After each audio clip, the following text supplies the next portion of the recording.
Good? All right.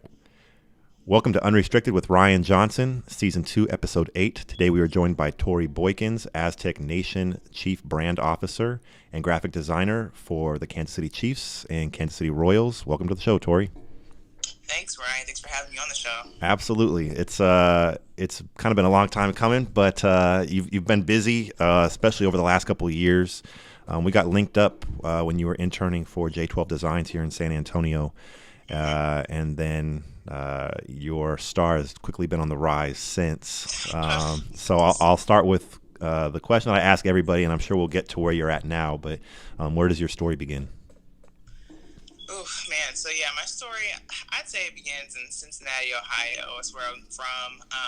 I've always been into drawing and design and all that kind of stuff. I didn't really know what to call it at the time, but I'd have a sketchbook, and I'd be sketching anything from, who knows, Pokemon, that was hot back in the day, to random stuff like I would literally go outside and sit in the front of my house and try to sketch my house. Yeah. So that's where I kind of got into drawing and art and things like that. So that's kind of where it all started. And then just from that, I pursued interior design in college. Okay. And I actually realized later in my time there that I didn't actually want to be an interior designer. But it was too late, and I had to finish my degree up. Okay. So that's kind of where I started doing graphic design. Okay. Where'd you go to school? Where'd you go to college? Yeah, I went to Purdue University. Okay. How did you decide, or when did you decide that at the time that you wanted to pursue interior design? What got you into that? I mean, I know you said you were drawing and stuff like that, but was there something specific that made you kind of want to pursue that specifically? So I had gone on a spring break trip with my family to Chicago, and I think that was in 2006. And I went to this restaurant called Carnival. And before that, I'd always watched HGTV. I had The Sims. I would build houses. Yeah. And I wouldn't even play the game. I would just, build houses in Sims. And I went to this restaurant, and the interior of this restaurant was so amazing to me. And I was like, I think this is what I want to do. That capped it off for me. Yeah. So after we went there, I was just like, okay, this is what I think I want to pursue. Cool. So that's kind of how that happened. And so what was it, I guess that kind of steered you away from that? To steer me away from that. So I think I just lost passion for the industry of graphic design. I didn't realize that it was a lot of sales-oriented type stuff that you'd be doing. There's a lot of regulations and stuff that you have to learn, which was totally fine. I think it just started to take some of the fun out for me. Sure. Yeah. And then it was just like I really have to be doing this every day as my job. Sure. I love sketching the floor plans and doing all the other stuff, but when it got to actual real world application of the stuff that I was learning, it just felt like they kind of had left a few important parts out of real world stuff. Yeah. And then I wasn't really feeling it. And then at that point, it was my junior year of college, and I had already gotten into the program. Is when I started, making flyers on the side or doing all kind of other stuff. And, people would pay me to do stuff for graphic design wise. And I'm like, well, this is fun. Yeah. So what brought you out to San Antonio, and how did you link up with J12? Yeah, so I had some family in San Antonio, or San Texas rather, and I really just didn't want to get stuck in Ohio my whole life. Ohio is a place that can get really comfortable, okay, really quickly, and you look up and you're like 50 and you've never left. So, which is great because I love Ohio. I love my hometown, but I just didn't want to do that. So I went back. So I was running my company, which was called Certified Designs, where I would paint paddles for African American fraternities and sororities. Okay. And so that's what I did for 6 years after I graduated college. Yeah. So in the midst of that, I had a studio. I was doing everything for my company, like the production, the painting paddles, designing T-shirts, traveling, selling items, all that kind of stuff. Yeah. So in San Antonio, I had decided to go back to school for a year. I was getting a little burnt out with my company, and I went back to school for communication design, which is basically the same as graphic design. Okay. at San Antonio College. Got a certificate there, and that's where one of my professors linked me up with James. Wow. And she was like, I think I have a really good fit for you for your internship. And I was like, okay, cool. And then, boy, was she right. Like, James was like the perfect fit for my internship. So that was a really great. Could you kind of elaborate and dive into that? Could you kind of dive into that? What that internship was like with James and at J12? What you got from it and what you learned? Oh, I got so much from that internship. I guess that was my first time actually working in graphic design. I didn't really know what to expect in terms of like professionally working in the industry. Sure. So James was just super amazing when it came to asking questions and trying to figure things out, being 100% honest with me about the industry and I expressed to him, I like this basketball team, Alamo City Aztecs. Like, that's cool. Like, I want to work on some stuff with that. And at this time, this was, and I'm like, sports and design, like my two favorite things in the world. Yeah. I didn't even think that I didn't even put together that those two could go together. And I'm like, once I figured out that that's a thing that teams are actually hiring for, and, like, I could go work for whoever, then I was just like lasered in. Yeah. So that experience was really fun. He took me on some some photo shoots with the team, and I learned a little bit about web design there. He's a super amazing web designer.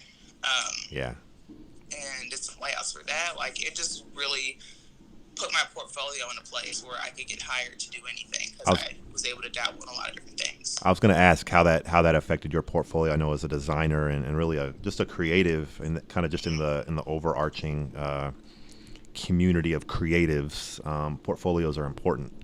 And it's essentially your resume. And so I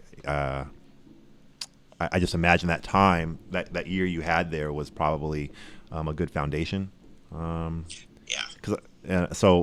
kind of moving on from J12 and that experience you had there, I imagine there was a lot of growth for you, and then you kind of find yourself ready to dive into the world of full on, right? You've kind of gotten like you mentioned, you had your certificate.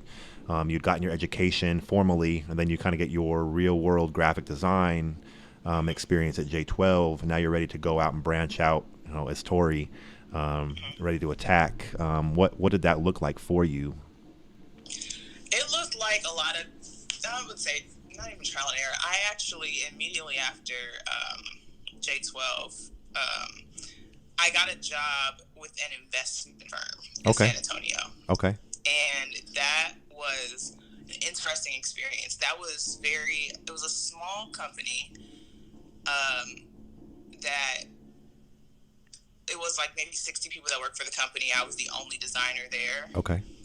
There wasn't like a creative director over me or anything like that. So pretty much as a designer, like, what I said stands. Because my boss, the marketing director, she had a great sense of design, all that kind of stuff, but it was a little isolating because there wasn't another creative there. Sure. And the work was just not very fun. That was the first time that, like, since I had a company the whole time, that was the first actual job that I had ever had of, like, 9 to 5 salary, all that kind of stuff. Yeah. So the work was, marketing items, brochures, marketing campaigns, things like that for banks and financial advisors, and it was just flat out boring most of the time. Do you think that because, and maybe it wasn't, but do you think that not being part of a team, so to speak, did that maybe impact your experience? Because when I've been into the J12 offices, it seems very it just seems like there's a team. You know what I mean? Like, you kind of get that feeling, collaborative, right? Sure. Collaborative, right? And so I imagine that probably informs and kind of molds that experience that you had there. So I'm just curious, like, how did that, you being the only creative at a company, did that impact at all? I would say yes. I would say it was more so that it was just so isolating, and I didn't like what I was doing. Okay. But it definitely, the whole no team having like that definitely had an impact because I would always second guess myself and have to make sure I'm sure of things that I present to my boss, which was good in a way to make me sharper. Sure. And make sure I knew what I was talking about and do more research and things like that, or decisions with layouts and all that kind of stuff. But I think it had a little bit of impact, and I was one of the reasons I got so burnt out with my personal company that I had was because I was doing it alone, and I didn't want to continue the feeling of feeling alone. Sure. So at a certain point, you kind of realize or come to the conclusion that you're kind of done with that. Is that kind of how that worked and you were ready for something else? Oh yeah, that's definitely how it worked. I was at that job looking for a way out. Like at work, I'd be online looking for jobs. Yeah. And then I had saw there was a designer who I actually got to meet this past summer who I saw was speaking at a conference, and her title was senior graphic designer for an NFL team, and I was like, oh, you could do that? Like, yeah. Okay. So then after I saw that, I was like, on the Teamwork Online, I was on all these different places trying to figure out how do I get my foot into this industry. Sure. I was listening to podcasts. I became part of a few podcast communities that really helped me get my name out there. Yeah. Amongst others, and other sports designers, and that's when I saw the job with the Kansas City Chiefs pop up, and I applied for it. Awesome. How long did it take from when you applied or you began that pursuit for the Chiefs to when you were hired? Let's see. That's probably maybe like a 3-month process. Okay. Was there? How did that hiring process look? Yeah, so he interviewed me once, and then he was like, hey, we enjoyed you. Can you do this project for us? Basically, like, design a billboard kind and of a test. Design an infographic. Two very common things that you'll have to do on the job. So I did that, submitted it, called me back, and they said that they wanted to hire me. Wow. So that process was about 2 months, maybe 3 months or so. So part of that is you're living in South Texas at the time, and you're applying for this position.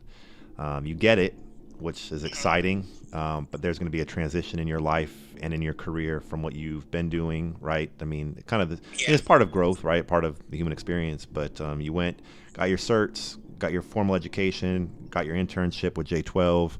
You work for the financial institution, the financial organization, but now you're really looking for where you've built your actual on your own, away from the internship type of experience. But now you're kind of that stage where it's like, I'm gonna do me. What makes Tori happy? And so now you're aligning your passion for sports and graphic design, finally getting that opportunity. But I imagine in that excitement, what did you feel? Because that's going to be a transition in your career and a transition because you're moving to another geographic location. Could you speak on that? What did I feel? Like initially when he got the call and told me, I was trying to play it cool. I was like, oh, that's so great, man. Like, I'm super excited or whatever. As soon as that phone hanged up, I literally was on my knees in my office. That's awesome. Just thanking God for the opportunity. I went outside for like 45 minutes here. I was on the phone with my mom, my dad, my sister, my brother. I was calling everybody. Yeah. And I'm like, even my dad and my stepmom, they came and helped me drive from San Antonio all the way to Kansas City. And, I was just super excited all the way up here. Never set foot in Kansas City before in my entire life. Wow, okay. Like, Kansas City, like, those are flyover places. You don't just, like, stop in there. Yes, I just had a conversation with somebody about that, yes. But, yeah, I was super, like, I had to look and lease an apartment in one day. Yeah, wow. When I moved here, and it was just super exciting. I was so ready in my life for a clean break and something new. Yes. Being back in the Midwest, I didn't know how happy that was going to make me. Yeah. And I'm closer to my family, which is great too. It's like an 8-hour drive. Yeah. Still a little far, but so they see me more. Like it's been pretty great. So it's super exciting at the time. That's awesome. I know so you've also done work for Showtime Boxing. Mm-hmm. That kind of was around this time frame, wasn't it? So how did that come to be? Because that's a big deal. So The boxing match that you did your work for was a pretty big event. So if you could kind of speak on yeah, that. so I did it for Clarissa Shields. She's pretty much put the entire women's boxing on her back and is trying to, really push for getting paid more and like women can fight too and all that kind of stuff. Yes. So I admired her fighting style and her aggressiveness towards doing that. So I would make my own posters. Yeah. And I would just do it in my free time because I like designing. So I'd make my own posters because usually her posters and a lot of professional women's boxing posters looked really bad compared to the men's. And I was like, that's not right. Yeah. So I would just go find images on Google. Wow. And I wasn't selling them, so it was cool. So just for the love of it. Just for the love of it. Just for the love of it. Like, that's how you got on I got on your radar too. Like, just for the love of it. I was just doing stuff, and I think that has really carried my whole career. Yeah. So that Showtime fight was great because then her manager hit me up on Twitter and was like, "Wow, these posters you're doing are great. Like, how much have you make it for her next fight?" Yeah.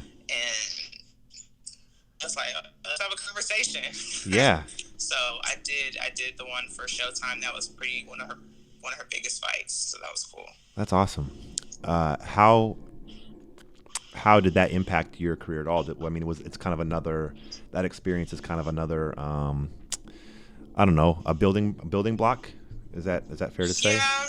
I don't know that it actually impacted my career too much.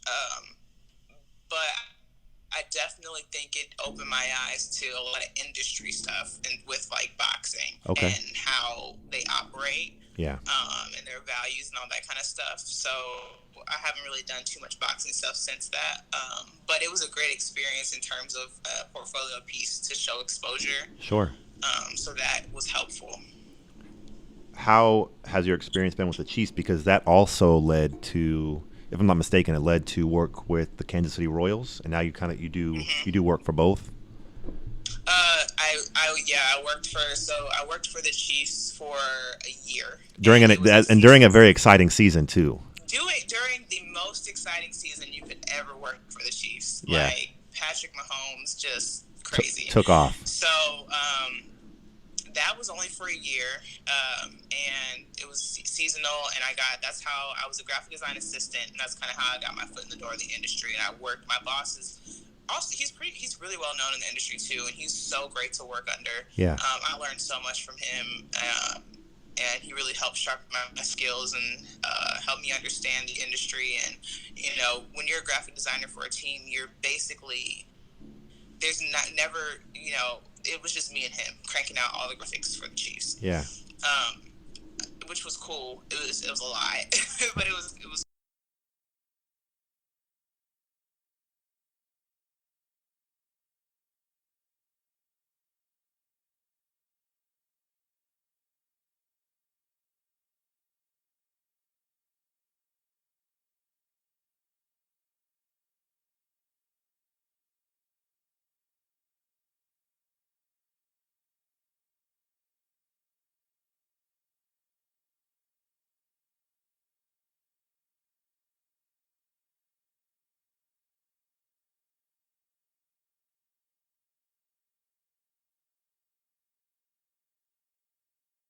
In the morning. Wow. Finishing up the post game show. And is that for TV graphics, television graphics? Yeah, so I do. Yeah, it's a program called. What is it called? Well, it doesn't matter, but it's a program that basically expression. It puts like when they have a tag or a call out of somebody's name when they start speaking, or there's a stat line on like an after show, all that kind of stuff. Like I'm making those things run. Basically. Okay. Awesome. Where do you see yourself going in the next couple of years? Yeah, I see myself in Kansas City for a little while, for sure. I see myself wanting to progress and get to that brand manager, creative director position for a team. I definitely have the passion for sports. I feel like I'm older, but early in my career, so I still have that kind of hunger and drive. I feel like a lot of people a lot of younger, like, out of college people would have. Yeah. So over the next few years, I can definitely see myself kind of wanting to climb that corporate ladder just Sure. for a little while. Yeah. What advice do you have to anybody setting out to where you were maybe a few years ago, wanting to get into graphic design? Do you have advice for those the people early on in the journey? Yeah. First of all, do it because you love it. Like, a lot of the work that I got, I didn't get paid. There are a lot of things in my portfolio that got me where I am. I didn't get paid for 80% of the stuff that was in my portfolio when I got hired. Wow. So that's one thing. Make sure you're being aware of what you're putting out on the internet and what you're putting on your social pages. That's extremely important, because literally the first thing that they're going to do is go find you digitally. Sure. See what your footprint is and see what you're talking about on your Twitter or talking about on your Instagram or whatever, and what kind of pictures you're posting. Yeah. And they will find that information out. So that's definitely important as well.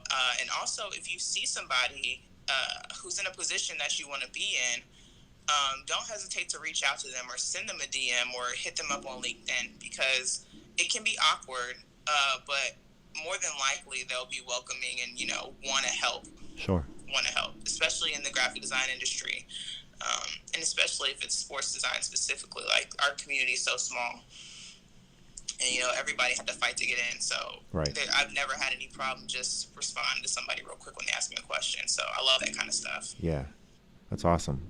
Is there a holy grail or a bucket list, a top of the bucket list type of event that you would ever want to work for, be a part of, design, whatever it may be associated with that event? Probably. I mean, we were so close last year for the Super Bowl. Yeah. I mean, my boss had graphics made. Really? Already, just in case we won that game to put wow. out. So that would be really great. Equally, like, doing stuff for the World Series, like, that would be fun too. Like, all the top NBA finals, like, doing any work like for that would get exposure. Exposure is cool, and I think that it's one of the things that we love the most as designers. It's like a humble brag. Yeah. Because nobody's ever going to know who made it. And follow us on Twitter.